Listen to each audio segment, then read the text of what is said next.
You are watching Educational Broadcasting Channel.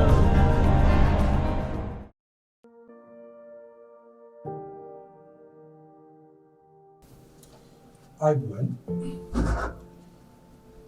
මේ සිංහල සාහිත්‍ය දහවල් ශ්‍රේණිය ගුත්තිල කාව්‍ය. ඉතින් ගුත්තිල කාව්‍ය කියන කොටස දහවල් ශ්‍රේණියේ දරුවන්ට ගුත්තිල වෙන නද කියන කොටසින් අපේ සාහිත්‍ය පාඩමට ඇතුළත් කරලා තියෙනවා. ඉතින් මේ සාහිත්‍ය කියන එක ගත්තොත් දරුවනේ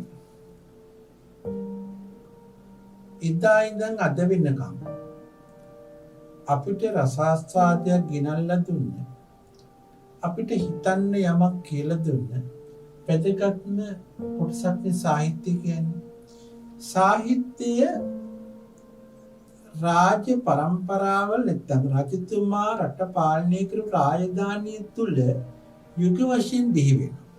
අනුරාධපුර යුගයේ, පොළොන්නරු යුගයේ, දඹදෙණිය, කුරුණෑගල, යාපහුව, මහනුවර මේ ආදී වශයෙන් යුග ගණනාවක් බිහි වෙනවා.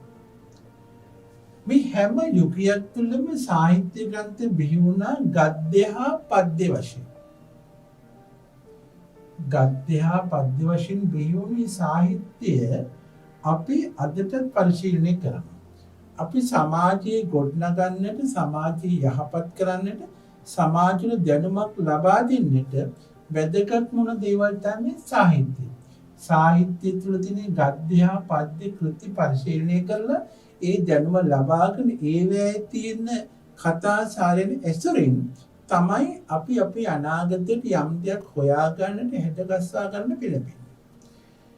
මෙන්න මෙහිම ගොඩනගපු සාහිත්‍ය යුගයන් අතර කෝට්ටේ යුගය අපි සැලකනවා සිංහල සාහිත්‍යයේ ස්වර්ණමය යුගය කියලා.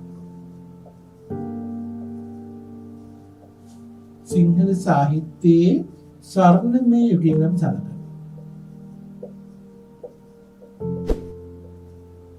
ඇයි එහෙම කියන්නේ?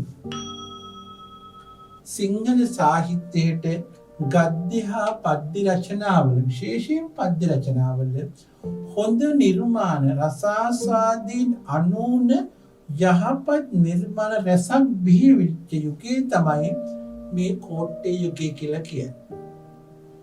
කෝට්ටේ යුගය තුළ බිහි වෙච්ච කවියන් අතර, කවි රචනා කරපු අය අතර ස්වාමීන් වහන්සේලා කිහිප නමක් ගැන අපි කතා කරමු. ඒ අතර වැදගත්ම දෙනමක් තමයි තොටගමේ ශ්‍රී රාවල හිමි සහ වෑත්තෑවේ හිමි කියන මහත්සේලා දෙන්නා. දැන් මේ කතා කරන ගුත්තිල කාව්‍ය රචනා කරේ වෑත්තෑවේ හිමි. වෑත්තෑවේ හාමුදුරුවෝ කියලා කියන්නේ තොටගමේ ශ්‍රී රාවල හාමුදුරුවන්ගේ ශිෂ්‍යයෙක්. වෑත්තෑවේ හාමුදුරුවන්ට කාව්‍යයේ හොඳ හැකියාවක්, නිපුණත්වයක් තිබුණා. කවි ලිවීමේ යම්කිසි හේතුවක් මත තොටගමේ රාවල හිමි සහ වෑත්තෑවේ හිමි විරසක වෙනවා. යම් අප්‍රසාදයක් මත. මෙන්න මේ අප්‍රසාදය මතු කර ගන්නකොට ඒක අප්‍රසාදය පැහැදිලි කරන්නට රාවල හාමුදුරුවෝ තමන්ගේ අන්තිවාසනත තම අතවැසියට කියලා අර දාන්නේ බෙදෙන වෙලාවේදී පලා කොළ තැන් 3-4ට බෙදුවයි කියලා කියන තැන් 3කට බෙදුවයි කියලා තමයි කියන්නේ. එතකොට මේක දකින්නකොට වෑත්තේ හාමුදුරුවෝ කියන පලා කියලා. ඒ කියන්නේ මෙන්න මෙහෙම තමයි ඒ දෙන්නගේ විරසකේ මතු. ඉන්පස්සේ වෑත්තෑවේ හාමුදුරුවෝ මොකද කරන්නේ? පලනොකියා පලා බෙදනවා කියන අදහස අපිට බිහි වෙන්නේ නොතනදී. ඉන්පස්සේ වෑත්තෑවේ හාමුදුරුවෝ මේ තමන්ගේ ගුරු හාමුදුරුවෝත් එක්කලා දෙඩිසේ ප්‍රශ්නයක් ගොඩනගා. මේ ප්‍රශ්නයක් ගොඩනගාගත්තට පස්සේ නමුත් ගුරුවරයාට ද්‍රෝහි වීම, ගුරුවරයාට විරුද්ධ වීම ප්‍රශ්නයක් කියලා වෑත්තේ හමුදුරුවෝ දන්නවනේ. ඒක නිසා ඒක වටහාගෙන ගුරුද්‍රෝහි වීමේ විපාක හංගවන්න කවි පන්තියක් හැටියට ගුත්තිල කාව්‍ය රචනා කරන්නේ ගුත්තිල ජාතකයේ පිළිබඳ තිබුණු ලොකු දැනුමක් හරහා. අපි දන්නවා ගුත්තිල ජාතකයේ තුල තියෙන කතා මේක පැහැදිලි කරන්නම්. ගුත්තිල ජාතකයේ තුල කියවෙන දේ ශිෂ්‍යයා සහ ගුරුවරයා අතර ගොඩනැගීම නොසුදුසු බව බෑන්තේ හාමුදුරුවෝ දැනගන්නවා. ඒක දැනගෙන බෑන්තේ හාමුදුරුවෝ රචනා කරනවා ගුත්තිල කාව්‍ය. මේක රචනා කරන උන්වහන්සේට ආරාධනා කරන්නේ හලාවත හිටපු ජයපාල කියන අගමැතිවරයා තමයි ආරාධනා කළ තියෙන්නේ කියලා. එන්නේ ඒක නිසා මේ ජයපාල කියලා කියන්නේ පරාක්‍රම රජුගේ හිටපු අගමැතිවරයා. ඒ හරහා තමයි මේ කාව්‍ය රචනා කරන්නේ. කාව්‍ය රචනා කරලා බෑත්තේ හාමුදුරුවෝ තමන්ගේ ගුරු හාමුදුරුවන්ට මේක දුන්නහම මේක ලියලා තියෙන කාව්‍යමය රීතින් ලක්ෂණ බැලුවාම මේ ඝන බැලුවාම එකේ පුද්ගලයාට ගමේ ඉන්න බැරුව යනවා. ඊපස්සේ මේක දැන් අහගලා තියෙනවා. රාහුල හාමුදුරුවෝ මෙවට පස්සේ ඇත්ත කතාව ඉන්පස්සේ මේ ඇත්තටම ගුත්තිල කාව්‍යයේ තියෙන ඝන අණුව ලිව්වනම් ගමේ ඉන්න බැරි වුණා නම් ඒ අණුවම මේ වැත්තේ හාමුදුරින් පස්සේ ගම දාලා ගියා කියලාත් අපේ පොත්වල සඳහන් වෙනවා.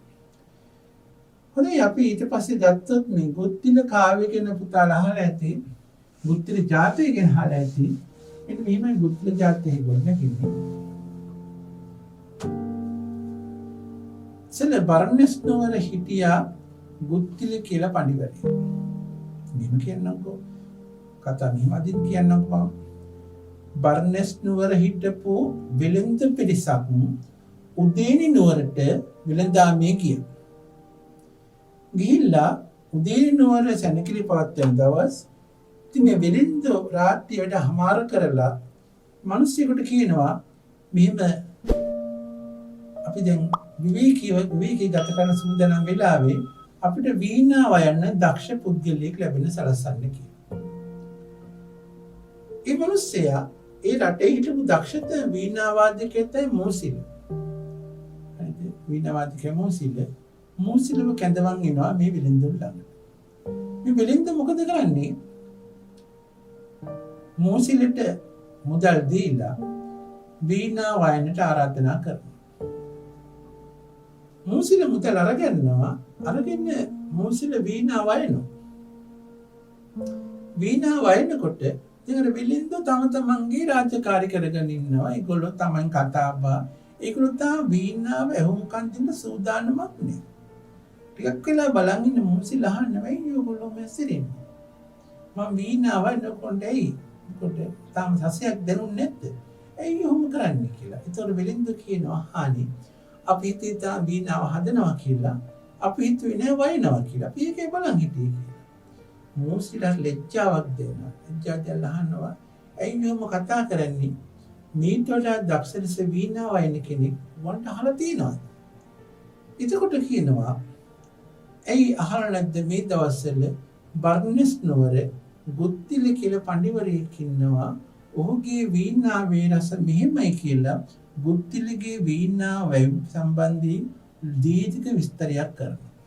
විස්තරයක් කරාට පස්සේ මෝසිල කල්පනා කරනවා හොඳයි මමත් එයා ගාවට යනවා කියලා හිතලා විලින්දන්ට අර මුදල් ආපහු දීලා කියනවා එච්චර දක්ෂ නම් මමත් දෙනවා ඔයගොල්ලොත් එක්ක යන්න ගිහිල්ලා ගුත්තිලට අතවැසියෙක් වෙලා මම යාගේ වීණාව යන්න ඉගෙන ගන්නවා කියලා. ඒ තීරණය මත මොකද කරන්නේ? මේ වෙලෙන්තොත් එක්කලා මෝසිල එනවා ගුත්තිල පඬිතුමාගේ ඉදරට. එන වෙලාවේ ගුත්තිල පඬිතුන්ගේ දෙමාපියෝ අන්දයි කෝකිලවම කියනවා ළමයි පුඩු වැඩකට ලංකට ගියා එයි කියලා. කිව්වහම මෝසිල ඔහු එනකන් අතර වෙලා ඉන්නකොට මෝසිල දකින්නවා වීණාව ඉල්ලලා තියෙනවා.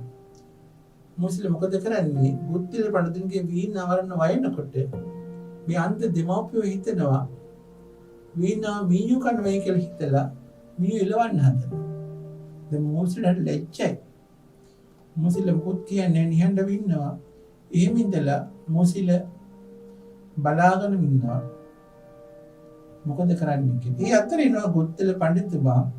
ආවට පස්සේ කකුල් දෙක අල්ල වැඳලා කියනවා මම ආවේ උදේ නුවර ඉඳලා ඔබකින් වීණා ශිල්පී කියලා ගන්නට. ගුත්තල පඬිතුමා ඔහුගේ ශරීර ලක්ෂණ බලලා දැනගන්නවා මෙයා නම් කවදාත් ගුරු ගෞරවයේ පිහිටන කෙනෙක් නෙමෙයි කියලා ශිල්ප උගන්වන්න බෑ කියලා. මූසිල මොකද කරන්නේ? මේ ගුත්තල පඬිතුන්ගේ අන්ධ දෙමාපියන්ට සීළු සේවාකම් කරලා ඒ දෙන්න ලවා කියවනවා වීණා ශිල්ප උගන්වන්නට. අම්මයි තාත්තයි දෙතුන් පාරක් කියනකොට ඒගොල්ලන් හිත රිදී කියන බයට අර මෝසිලගේ දුර්ගුණ හිතෙන් අමතක කරලා ගුත්තල පඬිතුමා මෝසිලට වීණා වයන්නට උගන්වලා වීණා ශිල්පයේ පරතරටම ඔහුව ගෙනියනවා. එහෙම ගෙනියන ඔහුව ගුත්තල පඬිතුමා පර්ණිස්නු රජුට හඳුන්වා දෙනවා. හඳුන්වා දුන්නට පස්සේ මෝසිලත් ඒ රාජසභාවේ වීණා වාදකයෙක් වෙනවා. මාසි අන්තිමට වීණාද ශිල්පීන්ට වැටුප් දීමනා ගෙවන අවස්ථාවේදී ගුත්තල පඬිතුන්ට වැඩි වැටුපක් ලැබෙනකොට මූසිල තර්ක කරනවා එහෙම නෙමෙයි මමත් මේ ශිල්පිය දන්නවා සියල්ලම මටත් ඒ හා සමාන වැටුපක් අවශ්‍යයි කියලා. මෙන්න මේ වෙලාවේ බර්ණස් රජතුමා කියනවා එහෙමනම් අපි තරගයක් දෙලා බලමු කොහොමද දැනුම කියලා. මේ වෙනකොට ගුත්තල පඬිතුමා වයසයි. ගුත්තල පඬිතුමා දැනගන්නවා මම වයසයි මෝසිල තරුණයි තරංගයකට ගියොත් මට පරාජයක් වෙන්න පුළුවන් කියලා යා ජීවිතේ නැති කර ගැනීමේ අදහසින් වණියට ගියාම සක්‍ර දේවේන්ද්‍රයාගේ පඬුපුල් අස්න උණු වෙලා සක්‍ර දේවේන්ද්‍රයන් මිනිස් ලොවට බැහැලා ගුත්තල පඬිතුන්ට කරන්නට ඕන උපාය මාර්ගය පැහැදිලි කරලා දෙනවා. ඒ උපාය මාර්ගය හරහා වෙන වයන තරංගයට එන ගුත්තල පඬිතුන් වීණා ශිල්පයේ ජයග්‍රහණය ගන්නකොට මූසිල පඬිතුමාට මේ ප්‍රදේශයේ ඉන්න බැරුව මූසිලව ඉලවා දක්වනවා. ඔන්න ඕක තමයි ගුත්තල ජාතකයේ තුල තියෙන්නේ. මේකේ වර්තමාන කතාවට ආස්ස දරුවනේ බුදුරජාණන් වහන්සේ සහ දෙව්දත් තුනුන් පිළිබඳ කතාව තමයි කියවෙන්නේ. මෙන්න මේ දෙක කැටි කරලා තමයි වීණා වාදනය සම්බන්ධයෙන් ගුත්තල කාව්‍ය රචනා කරලා තියෙන්නේ. අතීත ආත්ම භාවය සහ වර්තමාන භාවය තේරුම් කරගන්න. මෙතනදී අපේ පාඩමට අදාළව තියෙන්නේ මේ ගුත්තල පඬිතුමාගේ සහ මෝසිලගේ වීණා තරංගයේ හරහා එන ටික. දරුවනේ හොඳට මතක තියාගන්න ඕනේ මේ ගුත්තල කාව්‍ය රචනා කරනකොට වැද්දේවේ හාමුදුරුවෝ භාවිතා කළ තියෙන සරල භාෂාව. ඒ භාෂාව තුළ ගොඩනැගිලා තියෙන සංයමය, ඒ වගේම ඒක අපිට රස මතු කරන හැටි, ඒ වගේම මේක කියවන අපිට ශ්‍රවණය කරන අපිට දැනෙන රසය, හිතේ වෙන චිත්ත රූප ඉතාම උසස් ආකාරයෙන් නිර්මාණය කරන්නට මේ වැද්දේවේ හාමුදුරුවෝ සමත් වෙලා තියෙනවා. හරිද? එතකොට හැම කවියකම කවියට රසය ගොඩනගලා තියපු හැටි ඉතාම උසස් කවියකී ලක්ෂණ මේ නිර්මාණයේ පුරාවට විහිදලා තියෙනවා. එහෙමනම් අපි අරන් බලමු දැන් මේ ගුත්තල කාව්‍යයේ ඉන කවි පන්තිය කොහොමද තියෙන්නේ කියලා. පළවෙනි කවිය බලමු. ගුත්තල ඇදුරු සඳ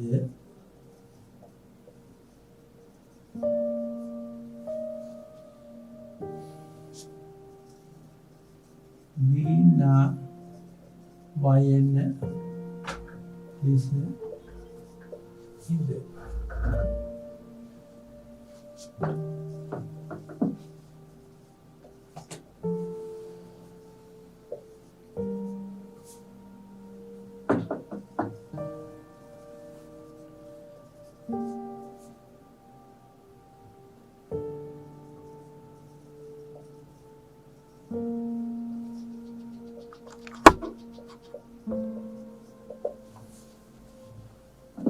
ගොත්තිල ඇඳුරු සඳ වීණා වයින් ලෙස හිඳ පසෙක පනවන ලද සුදුසු අස්තික ගොසින් උන් සඳ ගොත්තිල ඇඳුරු සඳ මෙතන දරුවනේ සඳ කියන අර්ථ දෙකක් තියලා තියෙනවා. ගොත්තිල ඇඳුරු සඳ මෙතන සඳ කියන්නේ උතුම්. උතුම් වූ ගොත්තිල ආචාර්යවරයා. මෙතන සඳ කියන්නේ උතුම්. උතුම් වූ ගොත්තිල ආචාර්යවරයා වීණා වයින් ලෙස ඉඳ වීණා වැයීම සඳහා ඉඳගෙන පසෙක පනවන වීණා වැයීම සඳහා පසෙක පනවන ලද පසෙක පනවපු සුදුසු අස්තික ගොසින් උන් සඳ මෙතන සඳ කියන්න වෙලාවේ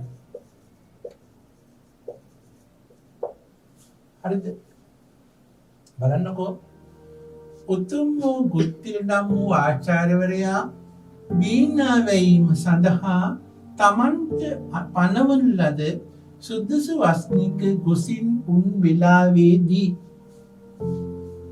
ඇදිලි උතුම් වූ ගොත්තිල ආචාර්යවරයාණන් වීණා වැයීම සඳහා ඔහුට පනවන ලද සුදුසු වූ ආසනයෙහි ගොසින් උන් වෙලාවේදී දැන් හොඳට මතක තියාගන්න මේ සඳ කියන වචනේ අර්ථ දෙකකින් අවස්ථා දෙකක යොදවලා තියෙනවා.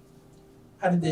ඔන්නෝක දැන් අපි කාට තියෙන කවිය ගොත්තිල පඬිතුමා ගිහිල්ලා තමන්ට හිමි ආසනයේ වාඩි වී සිටියාලු.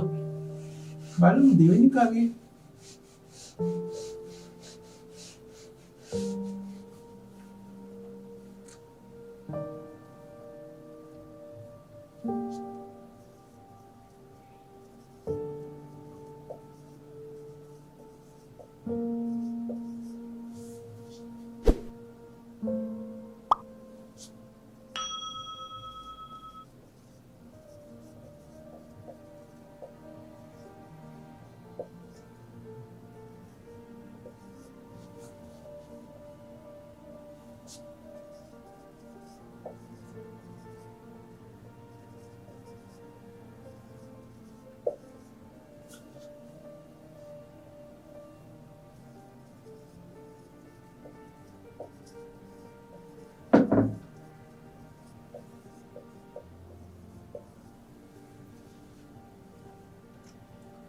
නොදෙන්නම තමා බල සබයට අවුත් නොපැකිල වැඳ රත පද කමල දෙසක මූසිලයාද උන්කල නොදෙන්නම තමා බල තමාගේ බලය තමාගේ ශක්තිය තමන්ගේ හැකියාව ගැන නොදෙන සබයට අවුත් නොපැකිල කිසිදු පැකිලීමක් නැතුව සභාවට ඇවිත්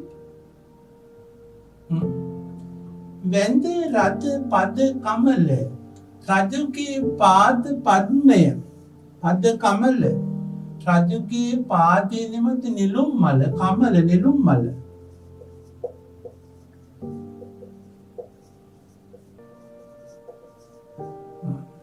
පද කමල පාද පද්මය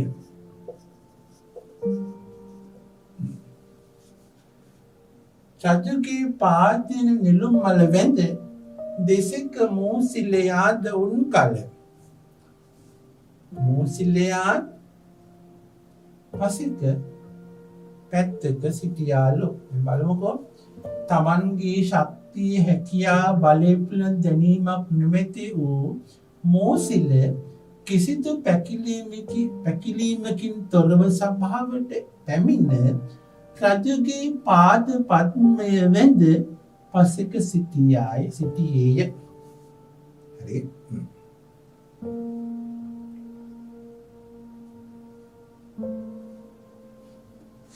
Ready? Right. Tungin kami බලමු.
සිතුවීමයි විසිස මහා බෝසතුන් අදහස ඉන්සර පුරින් බැස අවුත් බෝසත්තු දින වන ලෙස සිදුවීමයි විසිස විශේෂ යමක් සිදුවෙනවාමයි විශේෂ යමක් සිදුවෙනවාමයි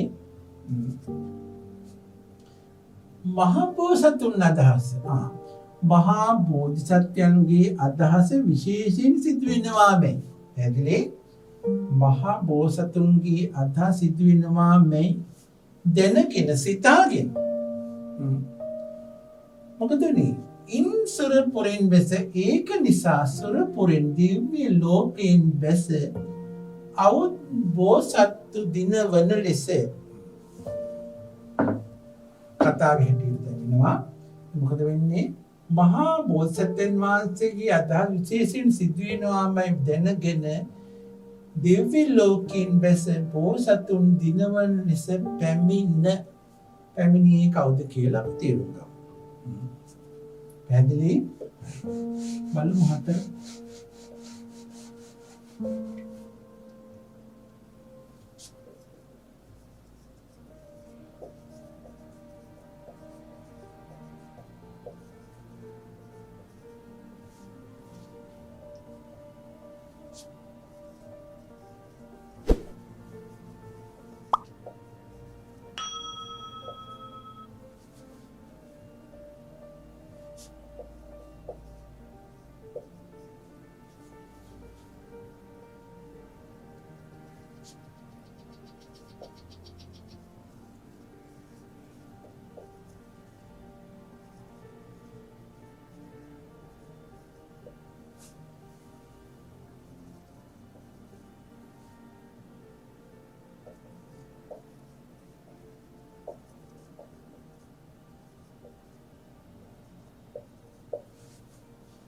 කැරමිනි බරණ රැස් රසින් සුරසැව් සුවහස් සුරන් සහසස් නොකෙර සිටියේ අහස් කුසහිස්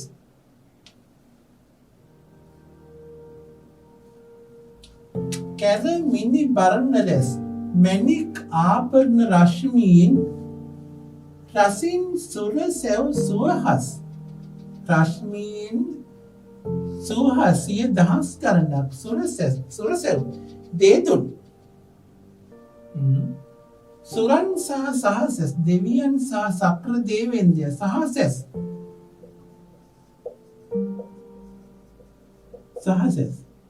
සක්‍ර දෙවියෝ අපි කියන සහස් ඇස් කියලා ඇස් දහසක් තිබුණලු සහස් ඇස් හරිද නොකෙර සිටියේ අහස් කුසහිස් දැන් බලමුකෝ බෙන්දි ආභරණ රශ්මියෙන් දෙවියන් සහ සක්‍ර දේවේන්ද්‍රයා තමන් පෙළඳි ආභරණ රශ්මියෙන් ඉතාමත් දැඩිසේ රශ්මිය දේතුන් පැහැ වගේ රශ්මිය විහිදුවාගෙන අහස් කුස හිස් නොකර පැමිණ සිටියහ.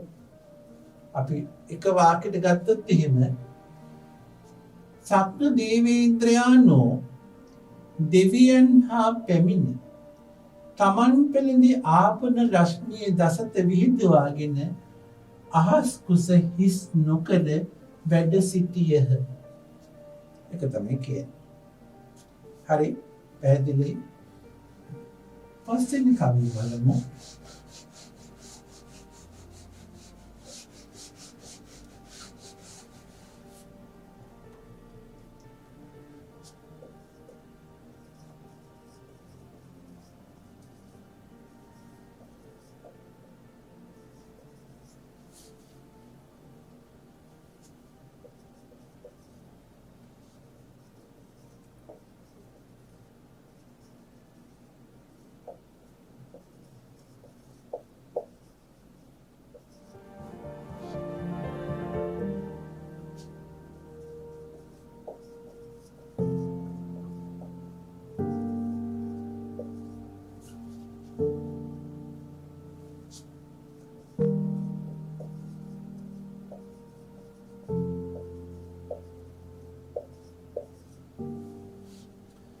දෙතෙන්නෙම ඉඳ දෙපිට සව් සත සතන් තුටු කොට සුරංගඳ බොන ලෙසට පටන් ගෙනවෙන ගායනාවට දෙතෙන්නෙම ඉඳ දෙපිට කවුද මේ දෙදෙන?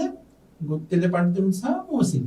ඉඳ දෙපිට දෙපක්ෂයේ දෙපැත්තේම වාඩි වී සව් සත සතන් සියලු සත්වයන්ගේ සිත් සව් සත සතන්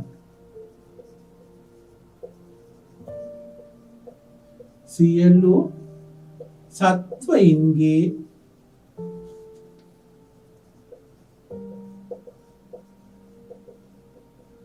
සිත් තුට්ටු කොට සතුටටපත් කරමි. සුර ගඳ පොල් ලෙසට සුර ගඳ පොල් ගඳප කියන්නේ දිව්‍ය ලෝකයේ ඉන්න සංගීතයට දක්ෂ ගාන්ධාර කුලයේ දෙවියන්සේ පටන් ගෙන වෙන ගායනාවට වීණාව වයන්නට පටන් ගත්තලු. දෙදෙන ගුත්තිල පඬිතුන් හා මෝසිල යන දෙදෙනා සභාවේ දෙපක්ෂයේ දෙපැත්තේ වාඩි වී සියලු සත්වයන්ගේ සිත් සතුටු කරවන ආකාරයෙන් දෙවොල්ලෙන් පැමිණි ගාන්ධර්වයන්සේ වීණා වයන්නට පටන් ගත්හ. පැහැදිලි? දැන් පුතාට පැහැදිලි ඇති. දැන් බලන්න මේ කවි පහම කියවනකොට අපේ හිතේ මතුවෙනවා කොහොම සිදුවීමක් වෙන්නේ ඇද්ද කියලා. අපි හිතා ගන්න පුළුවන් මෙන්න දෙන්නෙක් දෙපස්සේ වාඩි වෙලා බොහෝ සෙනඟ පිරිවරාගෙන ඉන්නවා.